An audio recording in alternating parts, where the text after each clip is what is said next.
So in a question like this, it is beneficial at times, as I state in my triple T document, even though we don't want to look at the answer options right away, as far as with the goal being to somehow use the answer options to just solve it right away, it can be useful to look at the answer format to really understand the goal behind the question. So just with a quick glance here, we can see, okay, we're gonna have to use a trigonometric function. And if ever I forget what those are, I can go into my program. I'm gonna press up to wrap around to the bottom of the alphabet, and trig is the bottommost program. So we'll go in and it just recaps for us what SOHCAHTOA represents. So the thing to keep in mind whenever you're trying to find, in this case, this side, which we can call x, is from the angle you know, you want to ask yourself, what's the side that I know and the side that I want to know? More specifically, as it relates to opposite, adjacent, hypotenuse. So for me, I would just label all the sides. The easiest one for me is always opposite.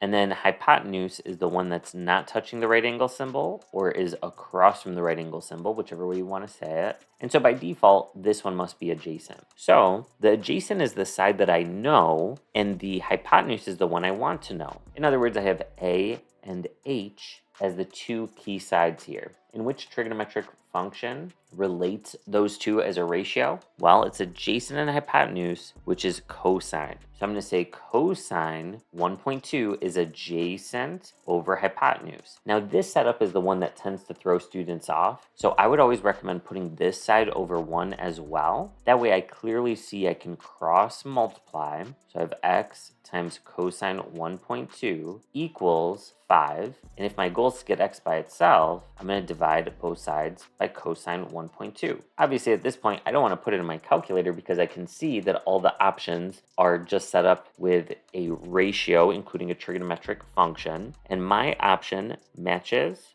almost perfectly with option B. However, even I took a long pause to kind of think about what's going on here. Why is this 12 here? Well, they say in inches. So right now, this is all in feet. If I had something in feet, let's say, for example, I don't know, 2 feet, how would you turn it into inches? Well, you want your units to cross cancel. 1 foot is 12 inches. So really, you just multiply by 12. So if I want to convert this to inches, I multiply by 12. So that matches with option B.